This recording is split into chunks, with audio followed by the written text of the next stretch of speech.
नमस्कार, हम अफरोज। दोपहर 3 बजे के भोजपुरी समाचार में स्वागत बा। सबसे पहले प्रमुख समाचार। अभी के सत्ता गठबंधन राष्ट्रीय सभा चुनाव तक रहे के प्रधानमंत्री देउवा के कहना, आए वाला गठबंधन के विषय में छलफल होके के बाकी। प्रस्तावित 3 राजदूत के सुनवाई रोकेला एमाले के मांग, समावेशी ना भइल कहत सरकार से छलफल करे पड़े के कहना।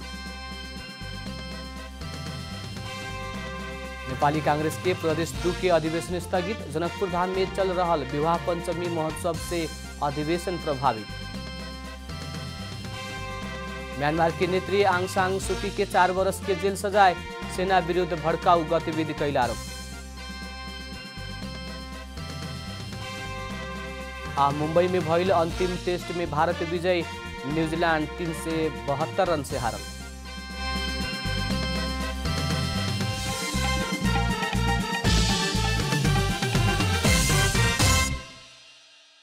अब पूरा समाचार।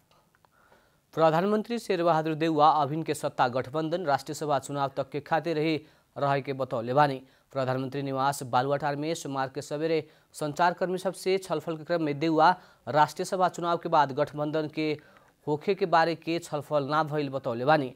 प्रधानमंत्री देउवा अभिन के गठबंधन राष्ट्रीय सभा चुनाव तक ही रहल, ओकरा बाद गठबंधन कायम करे के ना करे के कह के छलफल ना भइल बताउने। आवेला माघ 12 गते राष्ट्रीय सभा के निर्वाचन करे के कार्यतालिका निर्वाचन आयोग तय कैले बा।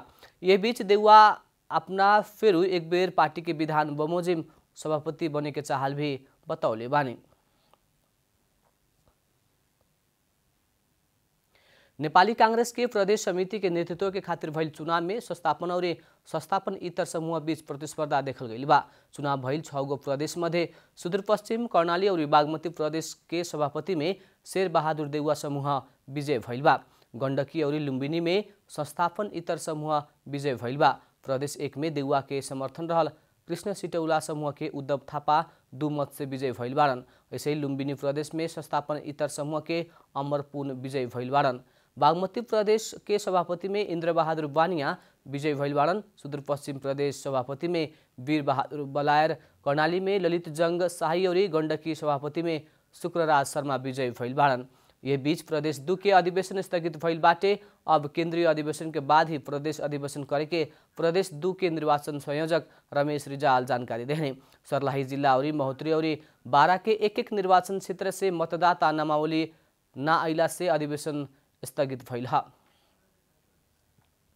नेकपा एमाले प्रस्तावित 3 राजदूत के सुनवाई के खातिर बोलावल गई संसदीय सुनवाई समिति के बैठक रोके खातिर मांग कैले बा।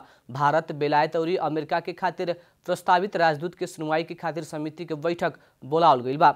उससे पहले ही उजुरी बारे छलफल भइल बाटे। बैठक में एमाले सांसद सुमन राज प्याकुरेल समावेशी ना भइल कहत सरकार से छलफल करे पड़े के बतौले बानी।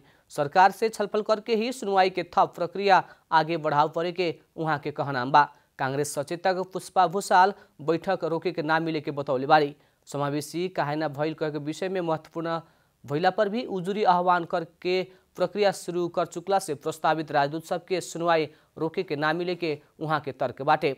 सरकार कार्तिक 11 गते भारत के खातिर नेपाली राजदूत में डॉक्टर शंकर शर्मा, बेलायत के खातिर ज्ञानचंद्र आचार्य और अमेरिका के खातिर नेपाली राजदूत में श्रीधर खत्री के सिफारिश कैले रहे। नेपाली कांग्रेस प्रदेश 2 के नया नेतृत्व चयन के खातिर होखे के कहल गई अधिवेशन तत्काल के खातिर स्थगित कर गई बा। नेपाली कांग्रेस के केंद्रीय सदस्य समेत रहल प्रदेश 2 संयोजक रमेश रिजाल आज जनकपुर में पत्रकार सम्मेलन करके प्रदेश अधिवेशन के संपूर्ण कार्यक्रम स्थगित कैल जानकारी देने। वहाँ के प्रदेश के 8 गो निर्वाचन क्षेत्र के अधिवेशन ना भइल और जनकपुर धाम में विवाह पंचमी महोत्सव चल रहला से अधिवेशन करावे ना सके के अवस्था रहला से तत्काल के खातिर अधिवेशन स्थगित कैल गेल हा।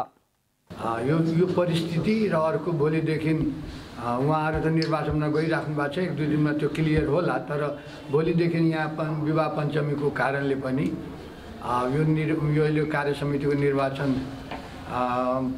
गराउने परिस्थिति काबुभन्दा बाहिर देखिएको कारणले यसलाई हाललाई सर्वसम्मति रूपमा हामीले समझदारी गरी स्थगित गर्ने निर्णय गरेका।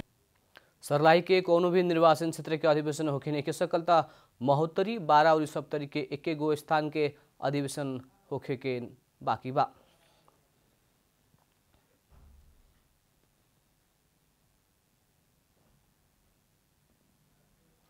नेपाल में भी ओमिक्रोन वेरिएंट से संक्रमित 2 व्यक्ति मिलल स्वास्थ्य तथा जनसंख्या मंत्रालय पुष्टि कैले बा। आज मंत्रालय से आयोजना कैले पत्रकार सम्मेलन में सहप्रवक्ता समीर अधिकारी नेपाल में भी कोरोना वायरस के ओमिक्रोन वेरिएंट मिलल जानकारी देहने। ओमिक्रोन मिलल देश से अगहन 3 गते नेपाल प्रवेश कैल एक 66 वर्ष के विदेशी और उनकर संपर्क में आयल दोसर एक जने 71 वर्ष के व्यक्ति में ओमिक्रोन संक्रमित मिलल सहप्रवक्ता अधिकारी जानकारी देहने। उ सबके अगहन 7 गते परीक्षण कैल गेल रहे। दक्षिण अफ्रीका में पहिलका बेर पहचान भइल ओमिक्रोन वेरिएंट अभी तकले पड़ोसी भारत सहित 40 गो देश सब में फैल चुकल बा। भोजपुरी समाचार में अब छोट विश्राम।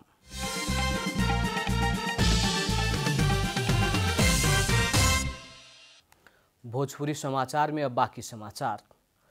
कैलाली के लम्की चुहा नगरपालिका 3 के 23 वर्ष के भूपेन्द्र बडुवाल के हत्या अभियोग में पकड़ाउ परल 12 जने के प्रहरी सार्वजनिक कैले बा। जिला प्रहरी कार्यालय कैलाली आज पत्रकार सम्मेलन मार्फत भूपेन्द्र के हत्या में शामिल भइल आरोप में पकड़ाउ परल 12 जने के सार्वजनिक कैले हवे। कैलाली के प्रमुख प्रहरी उपरीक्षक एसपी विश्व अधिकारी के मुताबिक सार्वजनिक कैल अभियुक्त सब में लम्की चुहा नगरपालिका 3 के 23 वर्ष के महेश रावल, 20 वर्ष के धीरज कहेवाला दीपेन्द्र शाही, 20 वर्ष के आर्यन देवकोटा, 19 वर्ष के मदन शाही, लम्की चुहा 1 के 22 वर्ष के कपिल श्रेष्ठ, 18 वर्ष के निशांत मल्ल बाटे लोग। ऐसे ही लुम्की चुहा नगरपालिका 5 के 28 वर्ष के विकास खड़का, टीकापुर नगरपालिका 1 के 23 वर्ष के प्रवीण रिमाल, बर्दिया के राजापुर नगरपालिका 7 घर भइल टीकापुर नगरपालिका 1 रहेवाला 21 वर्ष के रोहित आले, टीकापुर के ही 25 वर्ष के सोहन शाह, बर्दगोरिया गाउँपालिका 2 के 25 वर्ष के लोकेन्द्र कुंवर और बर्दिया के ठाकुर बाबा नगरपालिका 3 रहेवाला 26 वर्ष के संतोष कहेवाला सबिन जंग शाही के सार्वजनिक कैले बा। बडुवाल के हत्या में शामिल भइल और हत्या करे के सहयोग कैल अन्य 9 जने अभी भी फरार रहल बा। रौतहट के गरुड़ा नगरपालिका मेन सड़क के ही डंपिंग साइट के रूप में प्रयोग करते आइल बा। स्थानीय सरकार नागरिक के स्वास्थ्य और वातावरण में कैल खेलवाड़ के चौतरफी शिकायत भइला पर भी नगर के जनप्रतिनिधि सब कान में तेल राख के बैठल स्थानीय के शिकायत बा।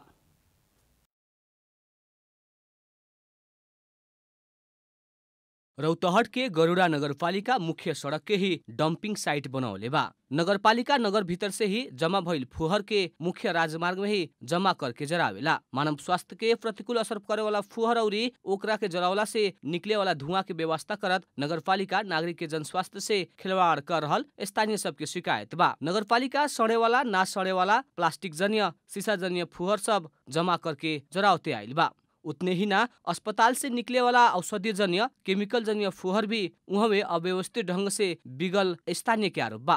प्रत्यक्ष रूपमा स्वास्थ्यसँग सरकार राख्छ र जसले एकदमै नकारात्मक प्रभाव पारिरहेको छ। यो जुन डम्पिङ सेन्टर छ यो डम्पिङ सेन्टरलाई कुनै यस्तो ठाउँमा गएर राख्नुस् त्यहाँबाट हाम्रो गौडा नगरवासी लगायत अन्य कुनै पनि व्यक्तिलाई स्वास्थ्यमा समस्या नहोस्। नगरपालिका जनस्वास्थ्य और शहरी सौंदर्यता के व्यवस्था करत मुख्य सड़क ही डंपिंग साइट जैसन प्रयोग करते आइल बा। इससे मानव बस्ती लगे ही फुहर जमा करके जरावला से मानव स्वास्थ्य और वातावरण में असर पड़ल कहत एकर तुरंत व्यवस्थापन करेला स्थानीय सब माग कैले बा। सडक पेटीमा फोहर जुन राख्ने काम गरेको छ सबैभन्दा यो गलत। यसले जलायो भने प्रदूषण यसबाट आएका गन्धहरूले सबै मान्छेलाई हिडडुलमा एकदम कठिनाई अवस्था बनाएको छ। यसलाई जिल्लाका समग्र स्थानीय निकायले यसलाई व्यवस्थित गर्नुपर्छ।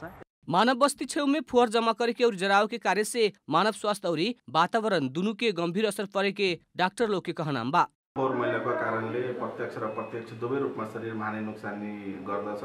खासमा चाहिँ नि धुलधुवाले फोक्सोमा असर गर्ने गर्दछ। त्यसले गर्दा ब्रोन्काइटिस, दम, रुगाखोकी र सिजनल तपाईको यो मौसमी ज्वरो र झाडा पखालाहरू पनि आइदिन्छ। राजमार्ग में फोहर डंपिंग करे वाला कार्य के बंद करे खातिर स्थानीय सब बेर बेर माग कैला पर भी नगरपालिका से कौनो ध्यान न देहल स्थानीय के आरोप बा। इन्हें नगरपालिका डंपिंग साइट बनावे खातिर जगह खोज रहल और अब जल्दी ही समस्या समाधान होखे के दावी कैले बा। यसको व्यवस्थापनको लागि डम्पिङ साइट हामी खोज्दैछौँ। चाँडो भन्दा चाँडो यसको व्यवस्थापन को लागि हामी व्यवस्था मिलाउँदैछौँ। नेपाल के कुछ नगरपालिका सब फुहर से मोहर कमा रहल अवस्था में गरुड़ा नगरपालिका ऐसन काम में कहियो ध्यान न देहल स्थानीय के कहनाम बा। नगरपालिका से समय में ही फुहर के व्यवस्थापन करे खातिर आवश्यक पहल करल जरूरी देखल गइल बा। रौतहट से प्रेम यादव की रिपोर्ट। अब आर्थिक समाचार।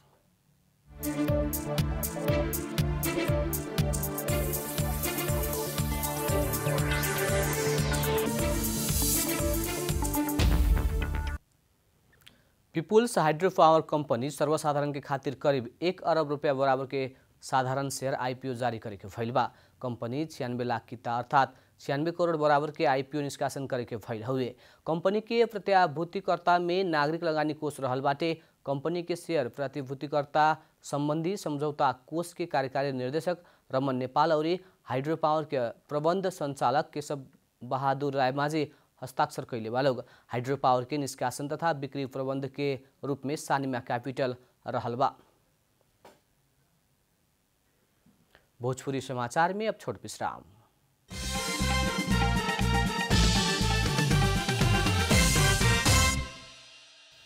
भोजपुरी समाचार में अब अंतर्राष्ट्रीय समाचार। सेना से कू करके सत्ता हत्यावल म्यांमार के नेत्री आंग सान सूकी के 4 वर्ष के जेल सजाय सुनावले बा। प्रजातंत्रवादी नेत्री सूकी के आज 4 वर्ष जेल सजाय सुनावल गल हुए, जौन उनकरा के आजीवन कारावास के सजाय हो सके के श्रृंखला के पहिल का फैसला रहल बीबीसी जनौले बा। सेना विरुद्ध भड़काऊ गतिविधि कैल और कोरोना वायरस के संक्रमण नियंत्रण के खातिर लागू कैल गई नियम उल्लंघन कैल आरोप में सूकी के म्यांमार के अदालत 4 वर्ष के जेल सजाय सुनौलक हुए। सूकी पर सत्ता में रहल सैनिक सरकार से कुल 11 गो अभियोग लगावल गइल बाटे। ई सब आरोप सूकी से अस्वीकार करते आयल गइल बाटे। बीतल फरवरी से उनकरा के सेना घर में ही बंधक बना के रखले बा। अदालत के फैसला बाद सूकी के जेल में ले जाए के वा घर में ही बंद बना के रखे के कह के बारे में स्पष्ट नहीं की कैल। 76 वर्ष के सूकी के party Nations league for democratic NLD के नेता तथा पूर्व राष्ट्रपति बिन मिंट के भी 4 वर्ष के जेल सजाय भइल बा। रूसी राष्ट्रपति व्लादिमीर पुतिन और भारतीय प्रधानमंत्री नरेंद्र मोदी बीच आज भेंटवार्ता हो रहा बा। 21वां वार्षिक रसिया भारत सम्मेलन के अवसर में आज 2 नेता बीच भेंटवार्ता होखे लागल हुए। यूक्रेन के लेके पश्चिमा देश सबके रसिया से तनाव बढ़ रहा समय पुतिन नया दिल्ली के भ्रमण करे लगनी हुए। रसिया इंडी एशिया पैसिफिक कार्यक्रम के अध्यक्ष अलेक्जेंडर गाभुव के मुताबिक भारत संग के संबंध विस्तार करके रसिया एशिया में अपन पहुंच बढ़ावे के चाहताटे। पुतिन चीन नीति से भी एशिया नीति के जोड़ देहल गाभुव के कहना बाटे। सन 2000 में पहिलका बेर भारत के भ्रमण कैला बाद पुतिन वार्षिक रसिया भारत सम्मेलन शुरू कैले रहने। पहिलका भेंट में वहाँ के तत्कालीन प्रधानमंत्री अटल बिहारी वाजपेयी से भेंट कैले रहनी। सन 2019 के नवंबर बाद पहिलका बेर पुतिन और मोदी बीच आमने सामने भेंट होखे लागल भारतीय विदेश मंत्रालय जनौले बा। भेंट के अवसर में 2 देश बीच रक्षा, व्यापार और लगानी, ऊर्जा और प्रविधि लगायत के क्षेत्र में समझौता होखे के जनावल गइल बा। अब खेलकूद समाचार।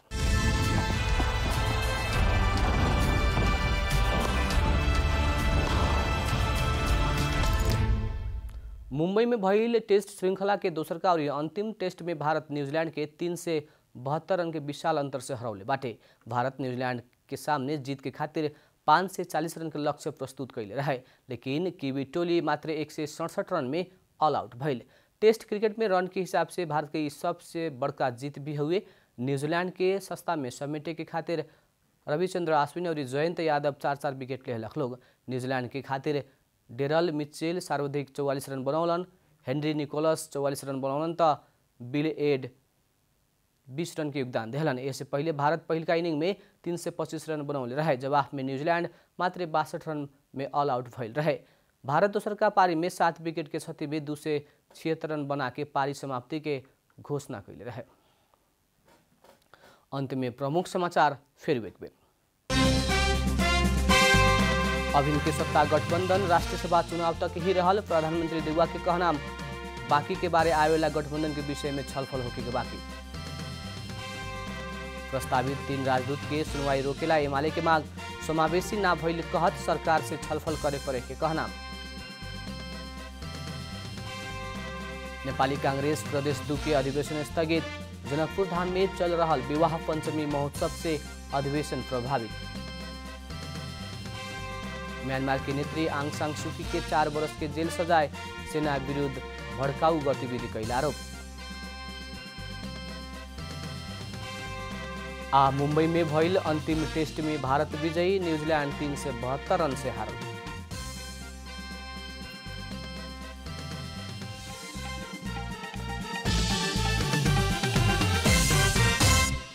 भोजपुरी समाचार अभी खातिर इतना ही। जनता द्वारा जनता खातिर प्रसारित जनता टेलीविजन देखत रहें। प्रणाम।